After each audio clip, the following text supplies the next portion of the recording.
Hi, everybody. Steve Cady here at Bowling Green State University with our Doctorate in Organization Development and Change program, our Master in Organization Development and Change program at BGSU, and Nexus for Change, which is focused on the collaborative change library and all collaborative processes that are being used around the world. And we are very fortunate today for our first inaugural keynote assembly at Bowling Green State University. With our doctoral program, we are going to be bringing in keynotes throughout the year to share their thoughts on different hot topics that are in the field of organization development and change. And so again, welcome everybody to this topic that's focused on two things that are bugging Warner Burke. And Warner, I love that picture, Warner. That's a very nice picture of you. He's at Columbia University. He's got a variety of publications and books. As you know, he's a founder and a thought leader for our field of organization development. I intentionally add the C in there to help broaden that perspective. Everybody has different perspectives on those labels. And Warner, we are just really happy to have you here with us today. And the two things that are bugging Warner, he'll share with those. We'll start with the first thing that's bugging him. And then we will pause, look into the chat room. So for those of you that are here, if you get in the chat room, reflect on what he's saying, questions you have. After he talks about the first thing that's bugging him, we will then pause, look in the chat room. Carol Gorlick, who's the associate editor for the Collaborative Change Library, she will summarize some of the things that she's seeing in the chat room and questions and talk with Warner a little bit. Then we'll move to the second thing that's bugging Warner. We'll pause after that, reflect in the chat room and share that with Warner. Then we're going to go to breakout sessions. You all are going to get to be in small groups to talk a little bit about what you hear, reactions, and so forth. And then we'll come back and have questions and answers. I'm going to ask Dave Jameson to kick us off with the opening question at that point. And we should wrap up at about an hour, maybe a little after. And we'll just see where we go with all of this. And Warner, again, thank you so much for making the time to be with us today. And why don't I turn it over to you and say hi and get started. Okay, Steve, thank you very much. There are actually three things that are bugging me. The third thing that is bugging me is, why was I limited only to two? Because there's a lot of things that bug me. So you weren't limited, you limited yourself, Warner. It's funny for everybody out there how we got to the topic. We were talking, hey, you want to come talk? And Warner says, Warner, you might remember, you said, well, I'd like to talk about two things that are bugging me. And you just rattled them off and I wrote them down. And voila, here we are. So you're allowed, you have the discretion as the chair of what's bugging you. You can decide to add 3 or 4. Okay. Well, you know, if I can't tease you, Steve, we're not getting anywhere. So, okay, I think the first thing that is indeed bugging me is the the kind of undercurrent of conflict, if you want to call it that, between labels, OD, and change management. So everybody today is avoiding, not everybody, but a lot of people are avoiding being labeled as OD. And change management is much more acceptable as the label. So that's what's bugging me. And so when I say change management, I'm really talking about all the minions of people that work for Accenture and big consulting firms and so forth. They want to be known as change management and do not want to be associated with OD. So I'm coming at it from the point of view of a purist, and I think that OD is extremely important. So let me just take another couple of 2-3 minutes and elaborate on why I'm saying what I'm saying. So I guess the way to summarize what I've just said is the disassociation from OD. And that really does anger me. And with change management being more acceptable. But let's be clear, organizational development is about 60 years old. Um, and maybe it's past now. Maybe OD is its time has happened, and the prime time of OD is over with, and so forth. I don't really believe that, but that may be what some people think, and so forth.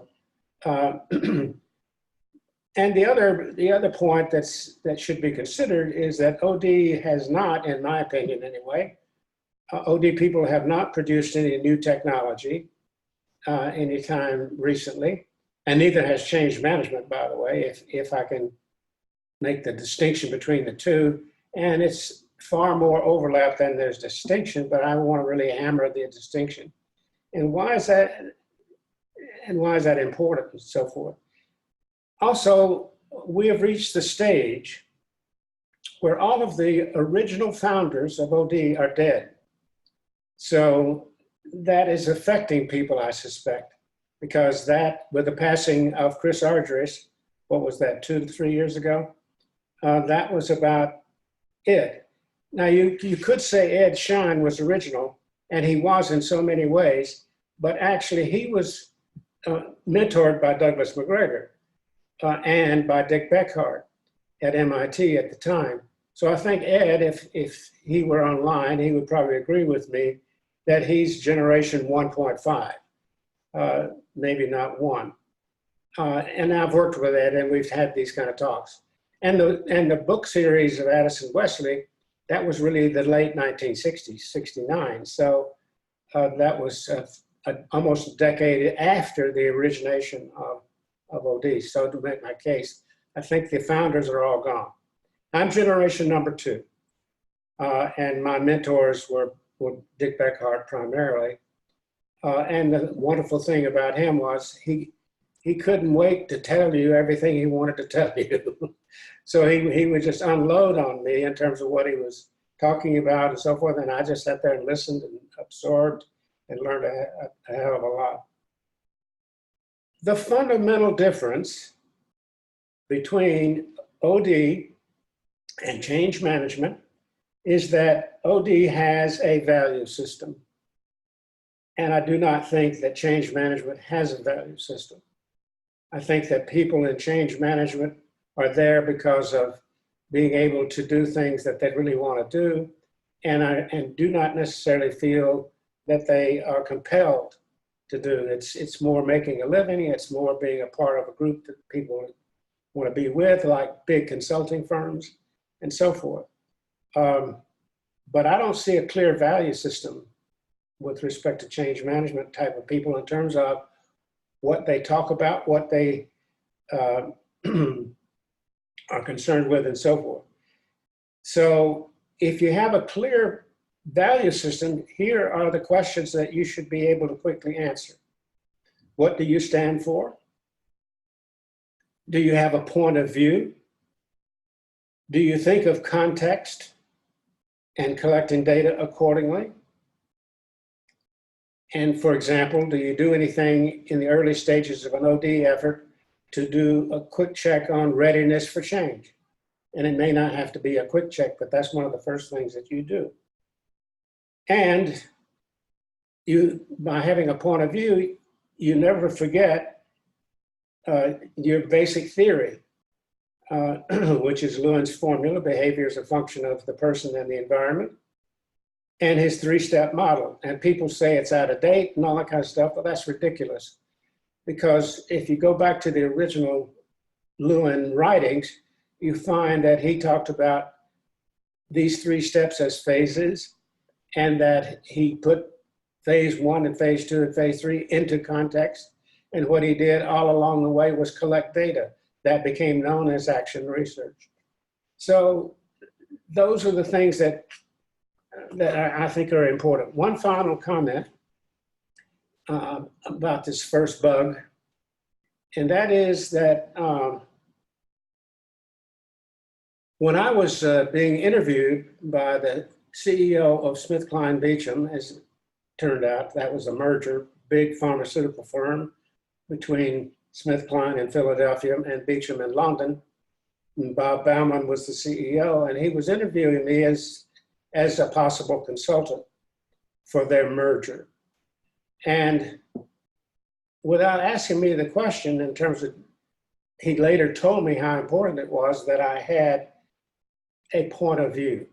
So he wanted to know what my thinking was in terms of how I would approach things. So I rolled out the Berkeley-Wood model and talked about open system theory without necessarily calling it theory. But I had a point of view about where you start and how you do things and so forth. And that point of view sold him on me. So that's why I feel so strongly about OD consultants having a point of view and having a value system that they can tap into, whether they talk about it overtly or not, but they can behave accordingly. Like, where do you start and what is important to you and why do you think the change effort that's before you is important and how does it fit with larger aspects of society and so forth. So anyway, maybe that's enough for the time being. That's what's really bugging me, and in fact, maybe I should just emphasize what I'm trying to say a little bit more strongly. I'm actually pissed off about it. So let's chat. Yeah. So I want to, in the chat room, if you all, we're going to pause and give you a chance in the chat room to reflect on what you heard and what questions you might have and what are your reactions to what you're hearing. Warner, if I could try something out on you at the risk of you doing what Kathy Dannemiller would often do with me and say, no, and tell me her opinion in no uncertain terms. I will offer first that the field of organization development is alive and well. It is, from my vantage point, playing formal roles across organizations around the world, and particularly around the world.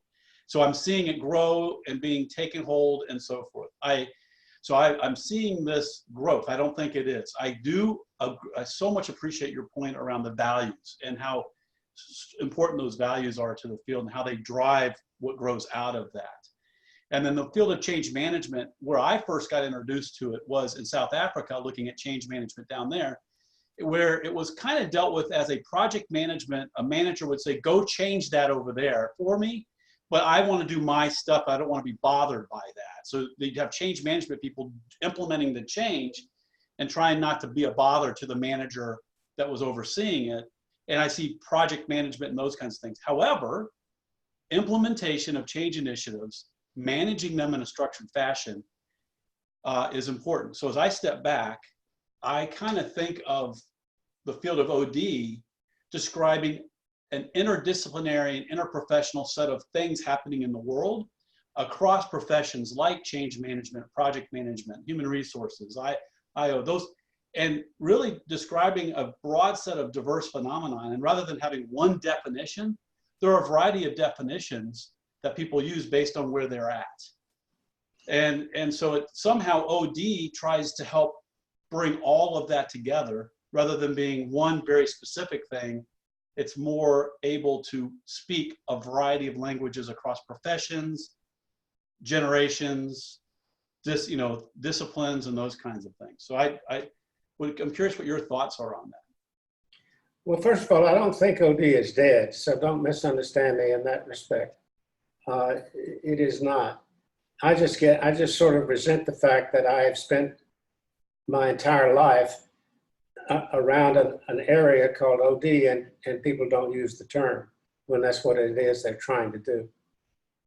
So it has to do maybe with my lifetime than it does with anything else. But the main thing is values. But I think that the final point I want to make about what you said is that in terms of the importance of values, we have to be clear also what our theory is and what is the underlying value system of that theory. And so that we don't confuse the client in terms of why we're advocating something about theory. So anyway, we often get mixed up with respect to whether we're talking about theory or whether we're talking about values. And most of the time, they're one and the same in many respects. But sorting that out at least for yourself, I think is really important. Could you speak a little bit more to that sorting it out for yourself, of how important it is for a person to sort that out? And what is that? Yeah, back to the point I was making about Lewin's emphasis on context. So I really want to know what's bugging you in terms of your personality, but at the same time, I want to know what around you are you trying to deal with that's bugging you. So that's context. And so if I don't understand context, I don't really understand I understand no more than 50% of what it is that's motivating you, that's driving you or not driving you, as the case may be. So context is extremely important, but there's a value associated with it. That is deeper understanding of the person you're trying to help. And you cannot help the person unless you understand what the person is trying to deal with. Okay, great, thanks. And I'm looking in the chat room. I'm not seeing any questions just yet. Maybe I'm missing some. Carol, are you seeing any questions being posed yet? No, so I think we're gonna move to the next, let's move to the next thing that's bugging you, Warner. Can you share that with us? Okay. This has to do with performance and the fact that we do not spend sufficient amount of time on trying to understand the concept and what is driving the client we're usually working with. So let's look at it this way for a moment. If our client is a corporation, is a business, what drives the business and so forth? Well, it's money. And what drives that? Well, it's performance. And we come in and talk about process, and that drives a client crazy. That you're not being sufficiently concerned about what I'm being concerned about. And if it's a business, it's performance of the business. Now, there are two problems that I'm trying to address. One is just us in the OD field not paying sufficient attention to performance and defining it and so on and so forth. But the other is research. And that too much research that is being done under the label of change, there's too much research that is focusing on surrogates of performance, not performance itself. What's a substitute for performance in research? People's motivations, job satisfaction, issues that have to do with climate, and so forth. Those are all surrogates of performance, but are really performance. They may be indicators, but not performance per se. And so what we do is get the client all confused about what we are focusing on when we start talking about process that drives performance. And we think that's important, and it is. But if you don't, in the early stages in working with a client, talk about what the client is concerned about, you're going to get really nowhere initially. Let me just elaborate on this a little bit more. But wait a minute, let me finish the thought that I just was talking about. Researchers take the easy way out in terms of having a surrogate for performance. So it's easier to collect data about group dynamics and climate, for example, than it is about the bottom line and what relates to what. So anyway, that's what I have an argument with researchers about, especially when I'm editing a journal and looking at manuscripts that come in and what they say is performance. So that's a part of the last 4 years of my life of looking at a lot of that and driving me nuts. But another way to think about it is this way. Our basic fundamental theory in OD work should be open system theory. And open system theory means that we look at input, throughput, and output with a feedback loop. How's that for a fast definition of open systems theory? But what we spend entirely too much time on, especially at the outset of a consulting project, is throughput. Because throughput is much more exciting, because that's all about leadership and culture, climate, and all those things that we're known for and like to work on, and so on and so forth. Whereas at the outset, particularly, we should be interested in input and output.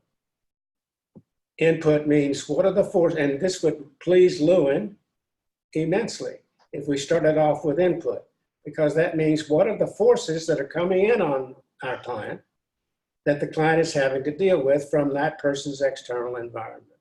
What are those forces all about? That's Lewinian thinking, field of forces. So that's input. And where we start is with that. And then we go from input to output. We don't go from there to leadership. We go from there to output. So what is it that you're trying to accomplish? And how is it that these forces that are coming in on you are helping you to accomplish that, and how they're not, and so forth. So what's the main thing you want to know about input? If it's a business, you want to know about competition and the marketplace that the organization is in, and so forth. And you really want to talk business. And if you're talking about output, it's about whether or not you're winning or losing with respect to your competitor. So anyway, it's much more fun to talk about, for us to talk about culture and leadership and mission and strategy and all that kind of stuff. That's throughput stuff. And that's where we eventually go, but we don't start there. So the client then gets concerned when you're talking this OD stuff and you're not talking performance. And so one of the things that might be a good idea is for all of us to have on our desk a book like I'm holding up here, which is Performance Management for Dummies. So you might want to keep something like that handy so that you can talk the language pretty easily. It's right here on my desk. And so I'm really concerning myself with a corporation, but nonprofits have a mission. And so there's where you start with what is preventing them from accomplishing their mission. The input and output way of thinking should begin there as well. So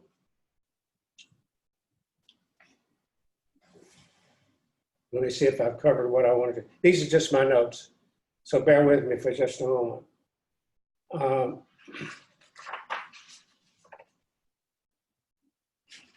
Yeah, the loop, okay. Competition strategy, yeah. All right, yeah, that's pretty much what I wanted to say. So those of you that are not all that involved in the academic world and in research, you don't have to try to debug me with respect to the research that goes on around non-performance. But in any case, if you're much more thinking about practice, think about the input out and output, that's where you start. And if you start there, you're going to be talking the language of the client right away. And they will not get upset by you not knowing what they're concerned about. You know what I think is surprising, and I want to get Dave Jamieson to reflect on what you said, and then Carol, if there's any questions. But I wanted to just reflect on something that's very simple. If you take your brief open systems definition model as a flow chart with the feedback loop, and if you organize your conversation with someone that you're working with as a client around those three things plus the feedback loop, and just organize your conversation around that, what you're saying is it's a foolproof way to ensure that you're staying focused on what they need. It's exactly what I'm saying.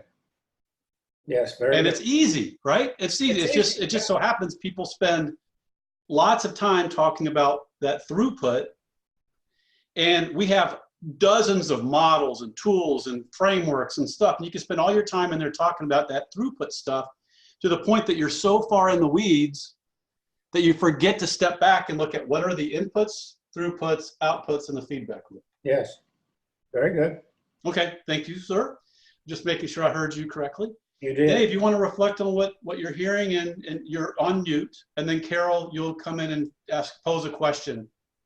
Well, yeah, I mean, there's a couple of things that strike me. First of all, I mean, I think Warner's speaking to many of the same things that certainly bug me, but the piece that gets me upset the most, but also I think is most relevant to how people view our field is that we have things that are wholes and we have things that are pieces. And this field has expanded and diversified around pieces. What gets lost in that most of the time, and sometimes they're techniques, sometimes they're activities, and sometimes they're just people who are trying to do problem solving on wherever the itch is, you know? And what gets lost in that is everything, back to the field theory thing, everything has a context. And the more we have focused on those things, the more we've lost sight of mostly the O in OD. We do a whole bunch of activities and we focus a lot on developing the human side and lose out on other parts of the context that are interdependent. They're part of the open system. And the reality is we're not dealing in a way of thinking about the work we're doing as connected to a larger whole. And that's always been my pet peeve. So see what Warner thinks about that. Oh, I definitely agree, Jay. We lose sight of the whole. I mean, how many world cafes can we actually do? Right. That's right. And call it OD. Well, and the problem is a lot of times the piece of work is a good piece of work. There's a lot of techniques and activities that are very powerful in the moment. Yeah, nothing wrong with World Cafe. Yeah. That's right. The issue is, how does that piece connect to other pieces that make that system perform in the long run? Right. And since a lot of people don't study that anymore, therefore they're actually more interested in the specific activity and the outcomes of that day or that week, and not seeing the larger picture of why we have to worry about the whole system within which we're working. Right. So. Right. And open system theory does indeed help. Yes, yes. It keeps us focused. Absolutely. That's our fundamental theory, I think. No, Carol, it is. Carol, what thoughts do you have? You're on mute. Unmute. Well, I'm smiling because on a personal level, I know this open systems theory is my basis of work and life, and it integrates always a learning component into it, which I believe is fundamental to any change initiative and what is, again, lost a little bit in OD. So it's music to my ears and very important.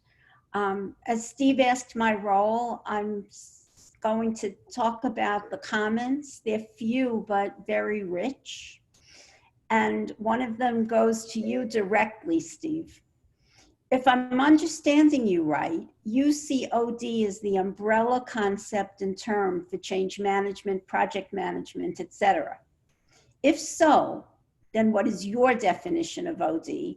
And how much value, presence, or absence can be present in the subcategories, like project management, for OD to be relevant as the umbrella term? It's a great question. So I'll give you my perspective, which is That's evolving. what she wants. I personally put in the word change into OD&C. In my mind, that helps to broaden the concept to be more interdisciplinary and more interprofessional and international, number one. And then when I think of it, in all the interviews I've been doing lately around our doctoral program, what I found is people focus on transforming organizations, revitalizing communities, and developing human potential. I think the end result, and I think this goes back to Warner's point, it's really about what is the impact we're trying to have on helping organizations and communities and people become more healthy. How do we define health? We can do that on a physical level, an organization level, a community level. Those are all those outputs and also the broader impact. And so I think it gets at the open systems perspective personally.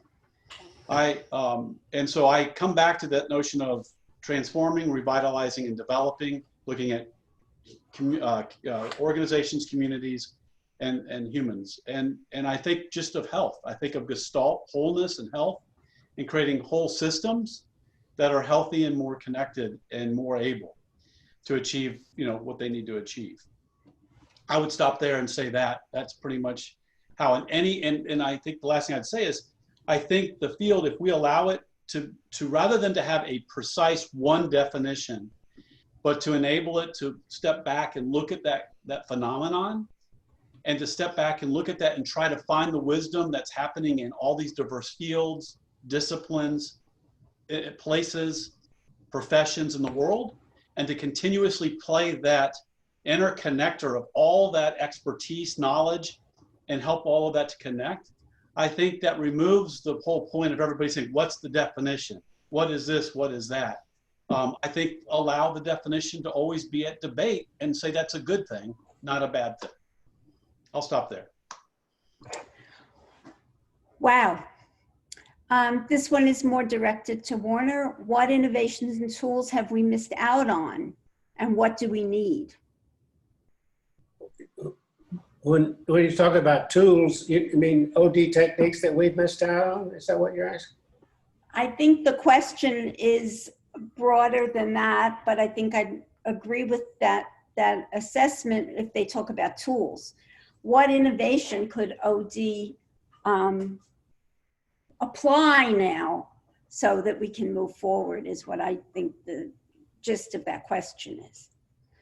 Yeah, and I don't have a direct answer to that. I think that what is required is for us to do a whole bunch of research, but research defined in the broadest sense of the word, and not get mired down on articles that have to meet restrictions with respect to tenure decisions.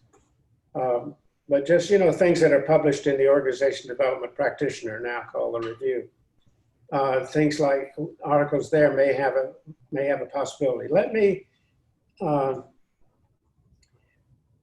answer your question though at a deeper level, and because I think it's important.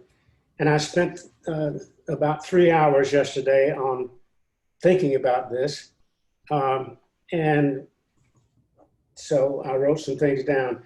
But let's assume for a moment that I'm going to do a study like Jim Collins does, from good to great. I'm going to try to find out what are the great organizations and study them in terms of what they do. You understand the principle that I'm talking about in terms of what he does. And by the way, methodologically, he does that very well. And the 7 or so criteria that he came up with, called the hedgehog was one of them, for example, and good to great were absolutely fine.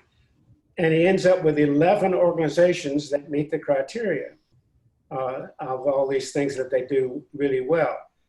And what I found in re-looking at that book yesterday was that one of the organizations was Wells Fargo. So good to great may be very, very good for a couple of 2-3 years, but it doesn't seem to last very long. So one of the things that I think we have to be much more focused on is sustainability, and what helps an organization to sustain itself over time in terms of what it is that we do.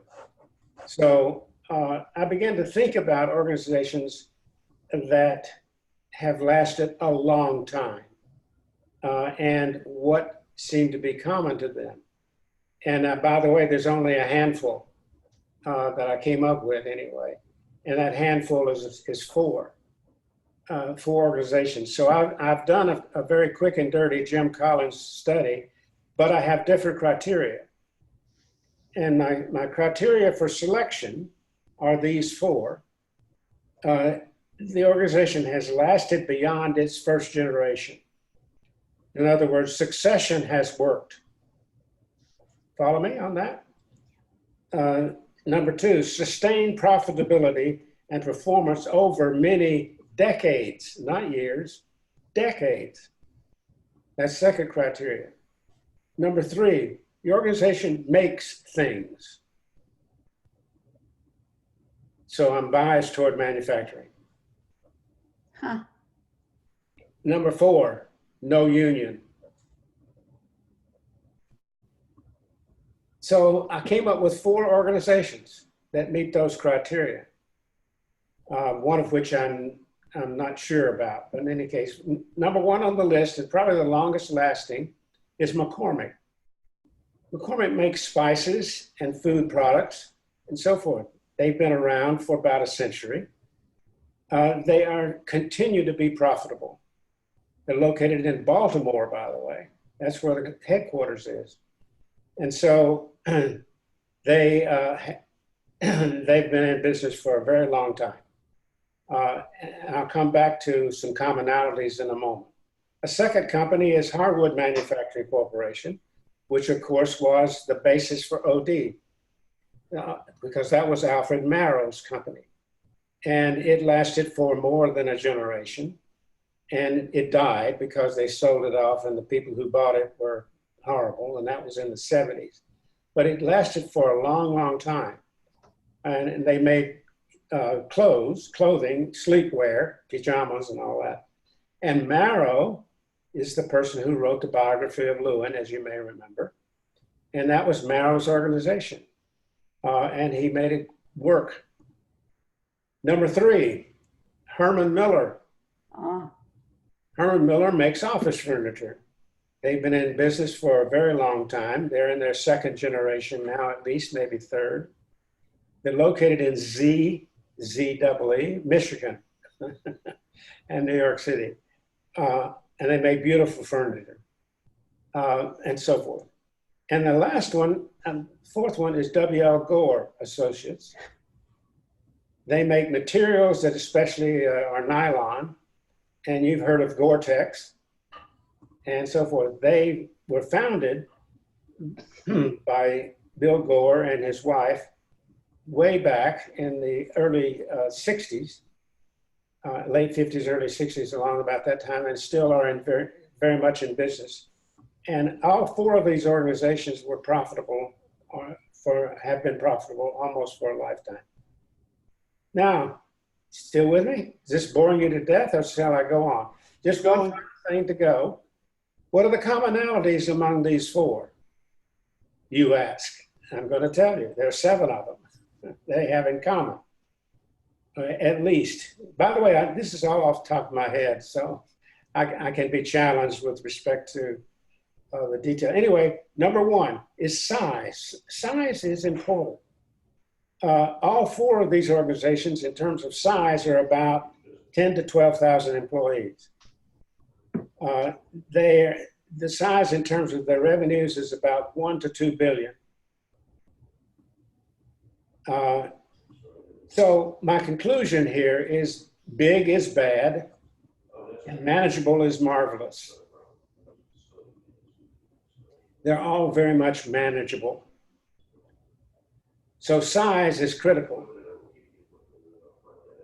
Number 2, employee participation. In every instance, all 4 employees are involved in decision-making and management kinds of decisions. McCormick, for example, has a whole level of boards. People in McCormick are also on the board of directors of the company. About 4, I think, and then there are external directors that are. So in other words, the company is really managed by employees. And they call them boards. We might call them committees, we might call them working groups and so forth. So they all have that. That's number 2, which is employee participation. Number 3 is equity, ownership. Stock owned, and everybody that works there owns stock.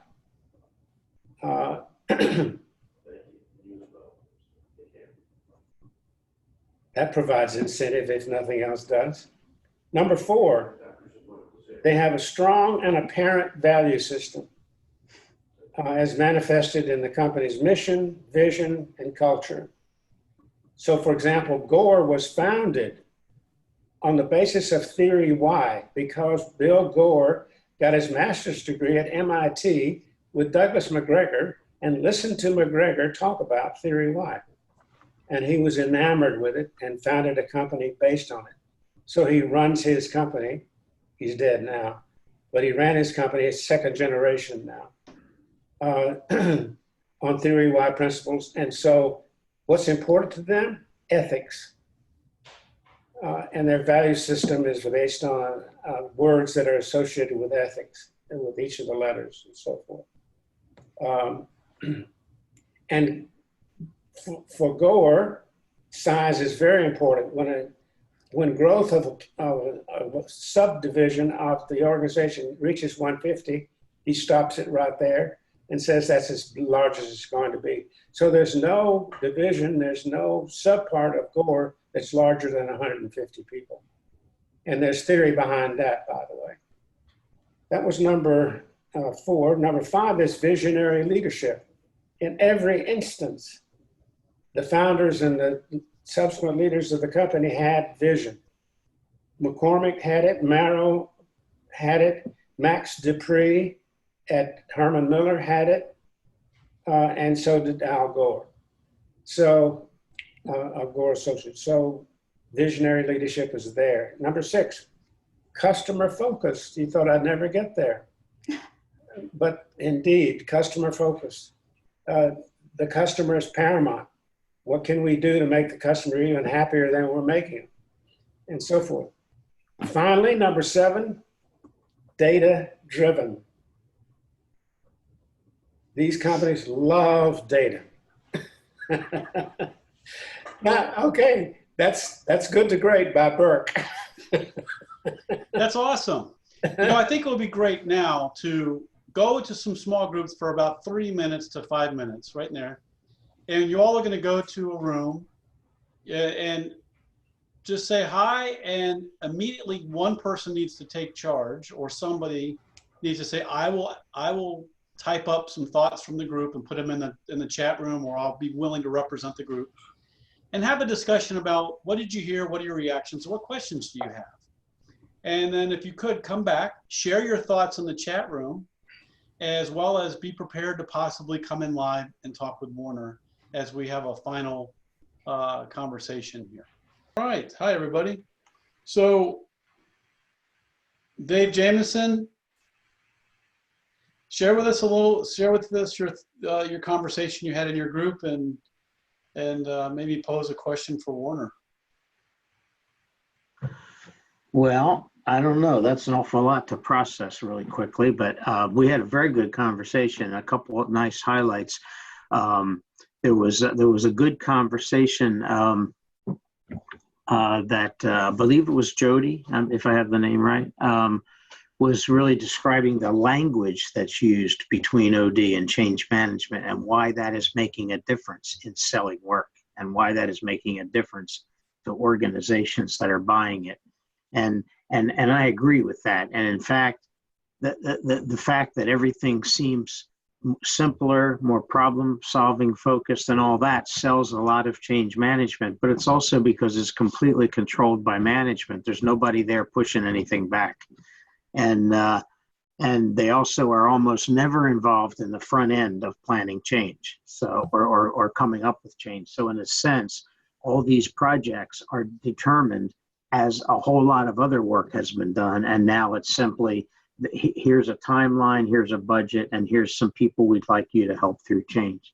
And I've worked alongside of these people in a couple of big projects, so I've seen that work, and it doesn't necessarily mean that they're more effective either. But the other thing is I like the phrase of our language is the thing I came away the most with. And so maybe a question, Warner, maybe you can help with this, is as we've built up all of our theory and our language, and it's based heavily on human development inside organization systems. And I think that language has had a hard time resonating for a long time with the leaders of organizations, generally the people who lead organizations. And I wonder if there's any way we could improve on that without giving up OD. Yeah, right. Good question. Good thinking. Well, first of all, let me just say that I think that now I'm exaggerating here, but the first part of what you said, that change change management is largely nothing more than facilitation. Mhm.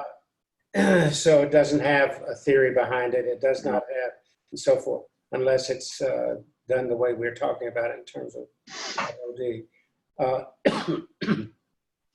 And what was the second part of where you ended up? Oh, the second part was having to do with the language that's The used language. that sell these different approaches Yeah. to manage. Well, we have to talk the language of open system theory without saying open system theory. Right. So we don't say input, and because we're talking about cell biology, which is where all this comes from, after all.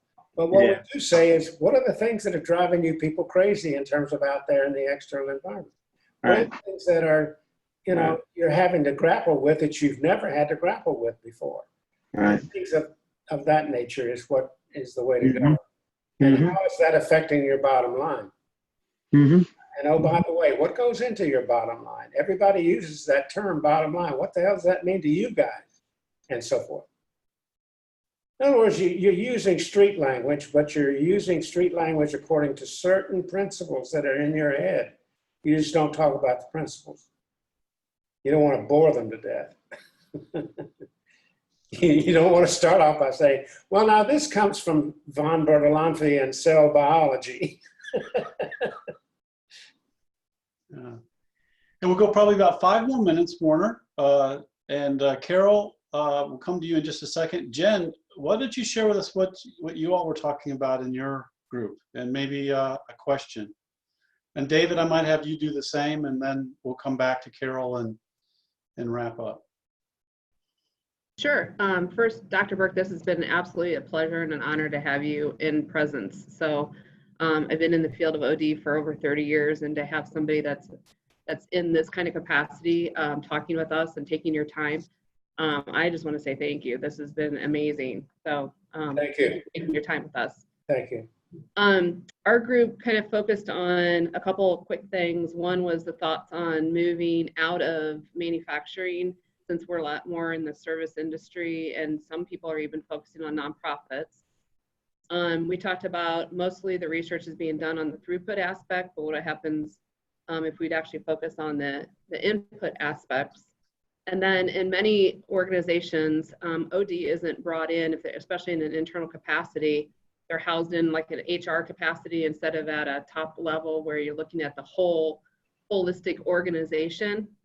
And so sometimes when we're brought in to be the implementers versus, as my mentor and wonderful professor, Dr. Varney, said, we need to be part of the diagnosis of what's going on in the organization, to diagnose what's happening, so that when we help prescribe the output or help with the implementation of interventions, that we're understanding and helping the organization, and perhaps getting to some place that is differentiated in the outcome versus what they were actually intending to do.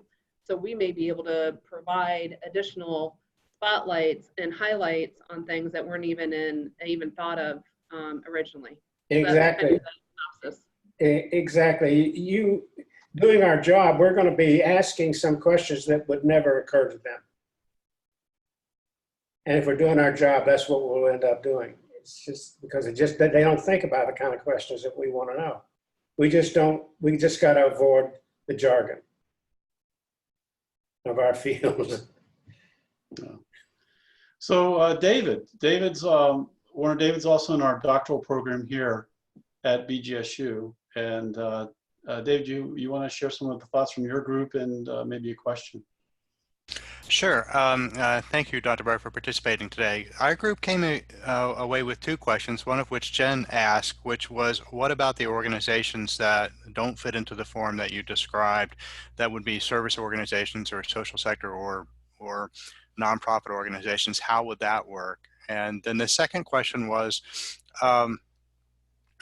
with regard to your concerns about OD and change. So now that we understand that this is potentially a significant issue, what do we do about it? It's not my problem.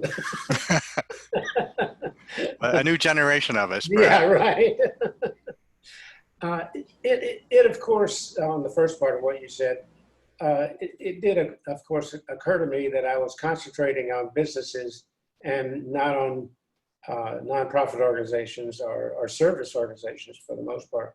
Obviously, I omitted that, but that's where the more of the data are. So I wanted to start with data. And you find much more data out there, as you probably know, from the business industrial world than you do from service and so forth. So I think that the hard work for us is to make the kind of principles that come out of this applicable to nonprofit organizations and so forth. And I think all of it is not applicable, but a lot of it is. For example, size is really applicable regardless of the kind of organization that we're talking about. Size is very important. And by the way, Bill Gore's belief about that in terms of size came from evidence and a fascinating research about, the number 150. The actual research was based on study after study after study, and the number was something like 147.8 or something like that. So let's round it off to 150. So he follows that to this, and his son follows that to this day. There's no subpart of Gore that's bigger than 150 people. By the way, the Gore people all have business cards. They just don't have a title on it. It's just a business card with their name and address and email and so forth, and that's it. So they're pretty flat as hierarchies go, that's for sure. Those things are applicable to nonprofits, for sure. And I think being data-driven is applicable. And so go through my list and just modify it with respect to the applicability that it may or may not have with respect to service and so forth. But it's important to do that because the world is still moving in the direction of service organizations, less and less so of manufacturing. So I'm waxing somewhat nostalgic when I talk about making things, for sure. But that's where the data are, that you can understand. So anyway, that's a quick response to. But I'm well aware of it, and I appreciate you bringing it up to let me say just a little bit more about the applicability. Thanks, Warner. And what we're going to do is, as we come towards the end, we're going to do a couple things. We're going to open it up briefly to see if anybody wants to ask a question, has a burning question. You'll unmute, and we'll see if chaos happens or if we have one or two people. Then Carol will do some closing comments and reflections in the discussion room. And then Warner, I'd love to hear from you based on what you've shared in your reflections on this. What might be an insight or a takeaway that you're leaving from this experience with us? And closing remarks at the very end, if you don't mind sharing some just final reflections from your perspective. Okay. So let's open it up out there for everybody. Anybody want to unmute and say hi to Warner and maybe ask a question?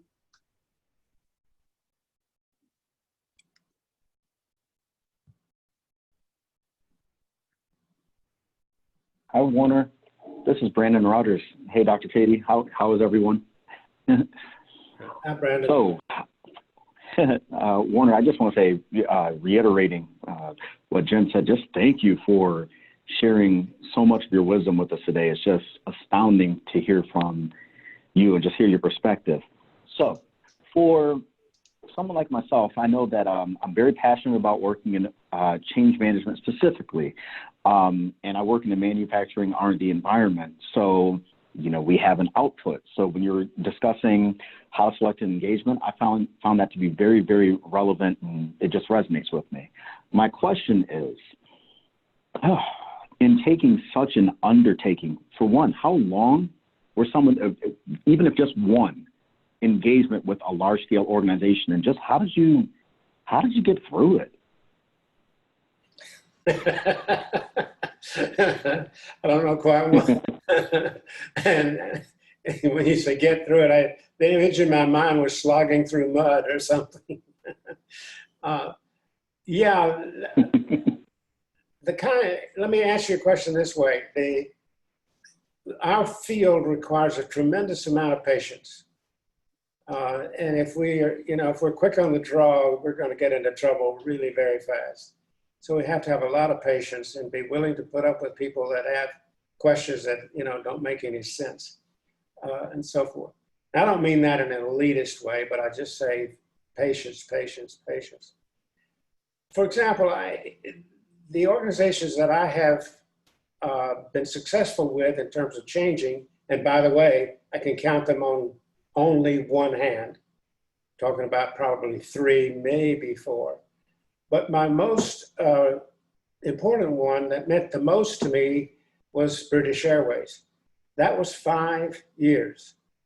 So when you're talking, and of course that organization was 50,000 something plus people, global, all over the world. So that just takes a very long time, and especially when an organization is that large.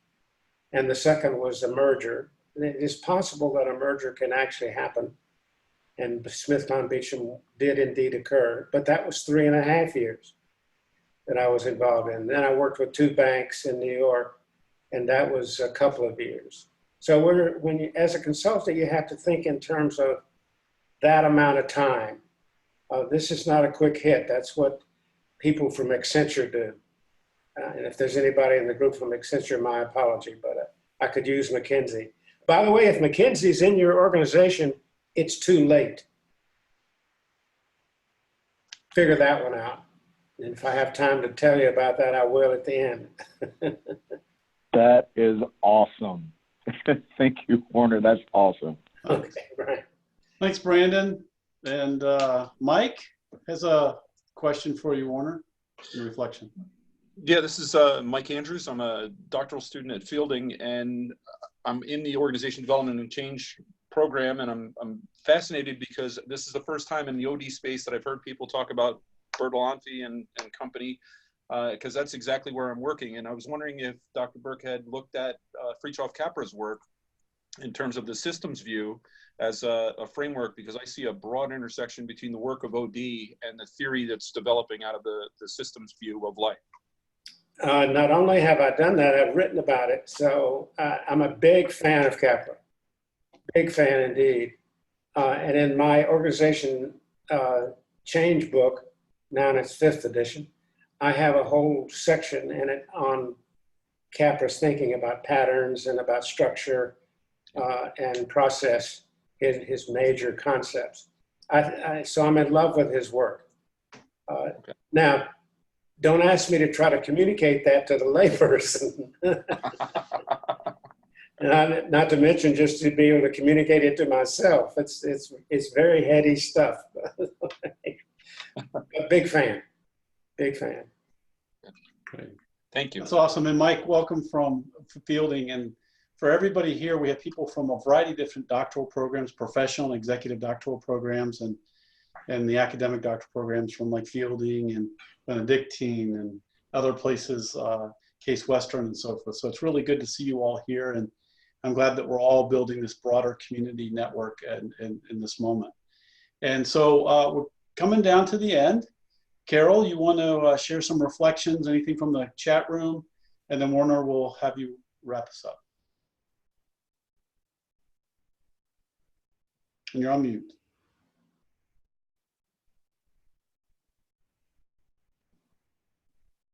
The general consensus for me in the chat room was a focus on the business end and lots of questions about selling the service.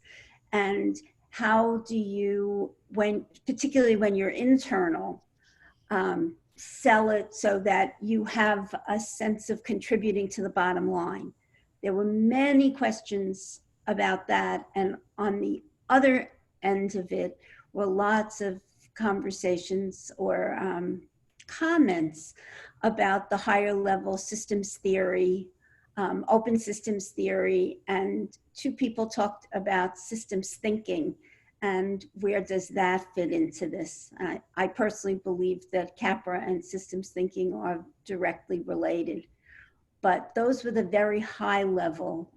It's very rich. I think we should save the chat and maybe circulate it.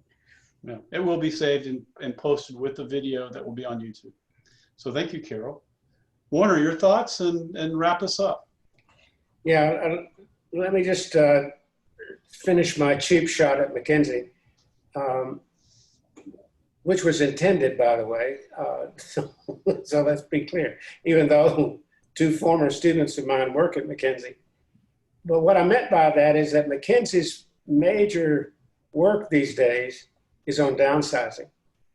So in other words, they're brought in these days by top management to do something about cutting down on size. So if McKinsey comes in the door, it's too late, is what I mean by that. And I know firsthand some of the things that have been going on there. So beware is what I really mean.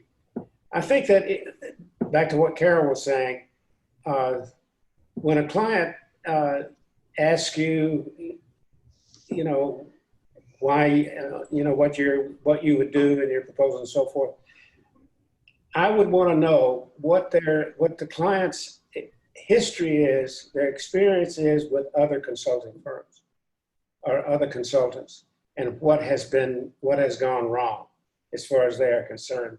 So if I can learn from the very beginning about what to avoid and what to work with them on that is profitable in the broad sense of the word, the better off we'll be.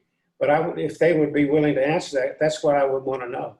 What's been your experience? Because most firms talk about experiences with consulting firms that have been lousy and overwhelming and so forth. And the company spent thousands, if not tens of thousands of dollars on stuff that didn't turn out very well.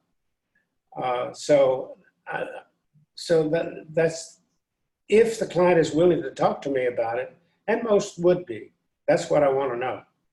What's their history and so forth, and what to avoid. So I don't want to spend a whole lot of time trying to explain to people what we do, because that just takes forever and they're going to question the hell out of you all the way anyway. Just provide as best you can some examples. So if I'm being interviewed today, which I'm not, I'm pretty much out of the loop these days. I just think around, I just sit in my office and think ugly thoughts about McKinsey. But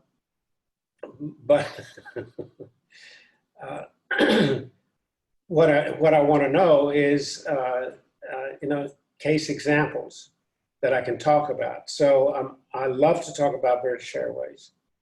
And I can do that as a case example in about 15 minutes. Or if it's a merger, I can talk about SmithKline and how important it was to have survey data. And it was a data-driven thing and so forth. So things like that with examples, case examples that you can refer to and talk about is much better than trying to explain Capra. Gotcha. And so as you've reflected over the last few days and have reflected on today, what is your takeaway from this experience with us, Warner? Well, I'm encouraged by the kind of questions that, you know, that everybody's been raising today. I'm encouraged about that. And I'm also encouraged that you do not think I'm absolutely crazy when I say OD and change management are not quite the same.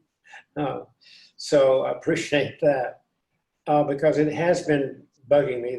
That's literally the right word for me. It's just been bugging me about it and how people claim things about change management. And I want to say, where the hell do you think that came from?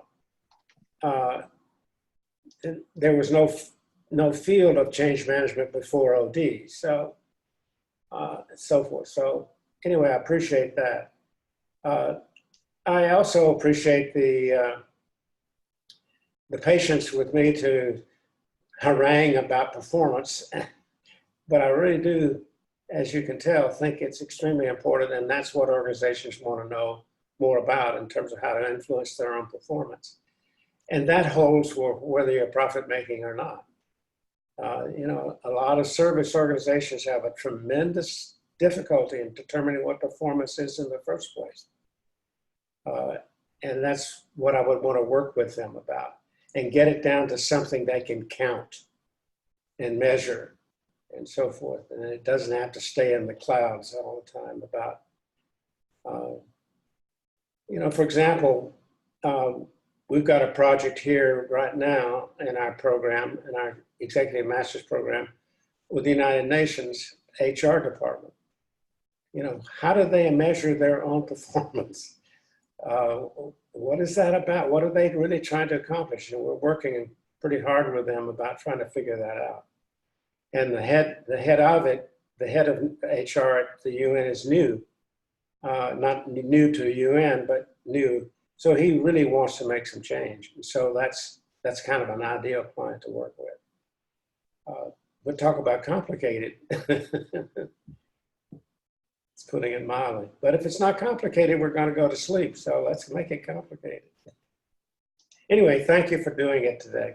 Yeah, thank you. Thank you for making the time. I've been so grateful for our time and getting to know you and the time that we've had together. So thank you, Warner, and thank you from here at BGSU with our doctoral students in our cohort 01, Warner. That's our first cohort in the Doctorate in Organization Development and Change, and with Nexus for Change and our collaborative change book that is really becoming a meta platform for all things that have to do with collaborative processes and collaborative change-oriented interventions.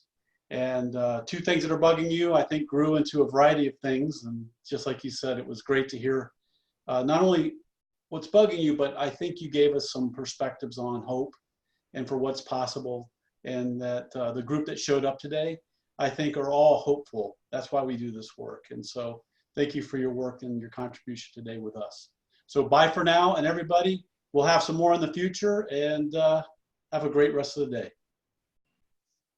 Okay, goodbye. Bye.